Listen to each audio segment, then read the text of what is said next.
Hello everyone, my name is Pooja. Welcome back to my channel PM Professionals.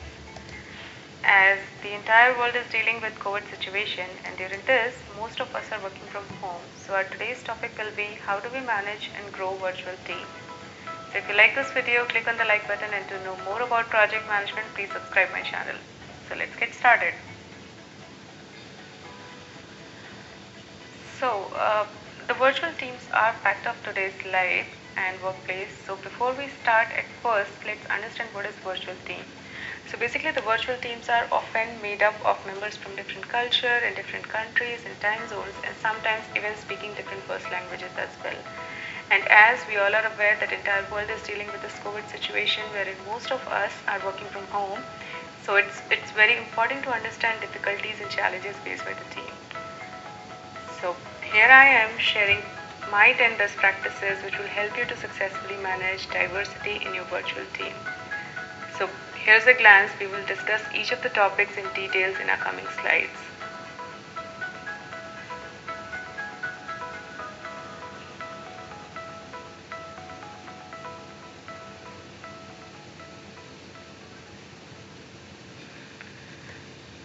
So let's go ahead and discuss number one, which is define work system.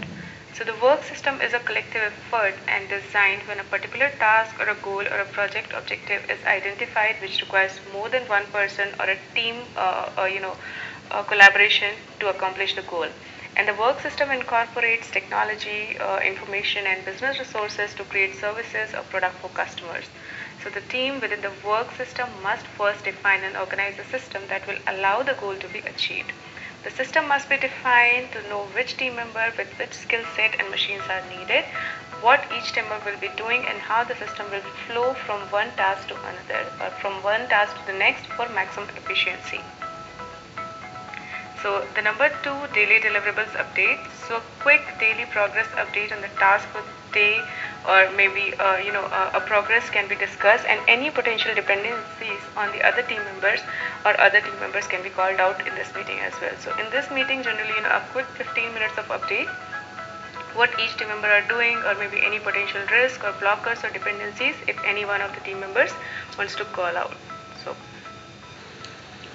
So the next one is schedule regular meetings. So scheduling regular meetings in advance for daily updates, weekly meetings and governance meetings, or maybe any other monthly review or monthly meetings with stakeholders so the team can plan their task accordingly, considering the time has been blocked for these meetings. So for example, if I am a team member or maybe I am a software developer, and I have two meetings for the day, and my calendar is already blocked. My the calendar is blocked with the placeholder, so I will know that I have to attend these two meetings so that I can manage what are the deliverables I have to do today, or maybe what are the tasks I have to do today. So I'll manage my tasks so that there is no conflict with these meetings. Number four, the SharePoint usage. This is one of the key important best practice I would like to share. So as there will be different team members working from different locations, it's good to have more and more SharePoint usage for document storing, data, numbers, or any reports or information update, so that the information or document can be managed at a centralized place and not kept in the individual local machines.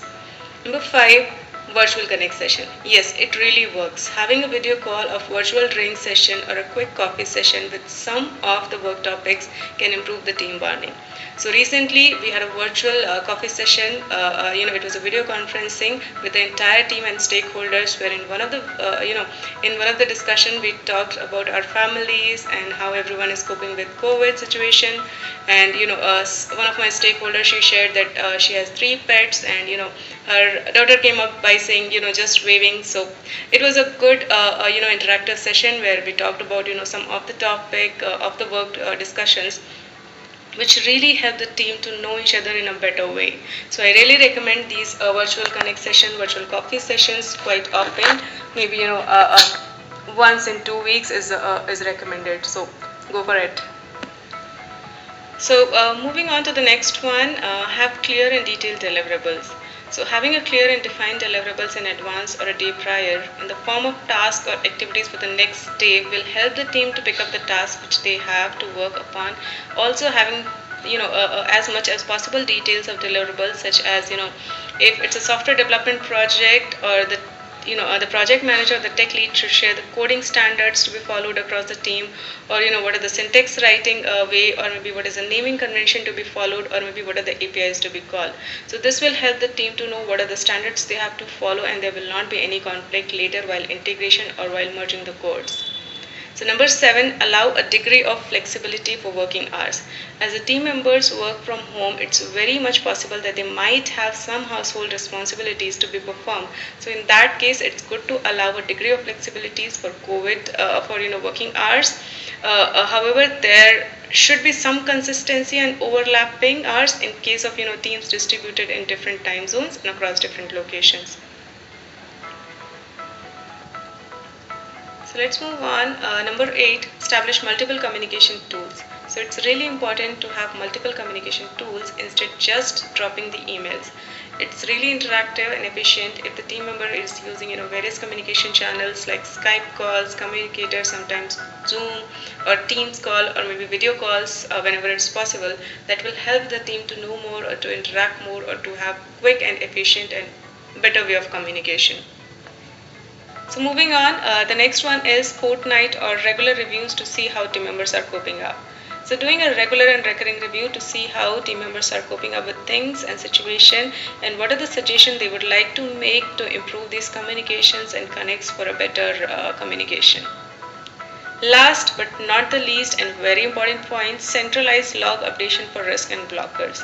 So as the team members might work in different time zones and location, it's really important to have one centralized log for capturing all the blockers, risk, any dependencies which can be placed at a SharePoint, so that all the team members can have access and work on the activities or maybe actions or tasks if anything is dependent on their task. So these were my top 10 best practices which helped me to cope up with this virtual working scenario.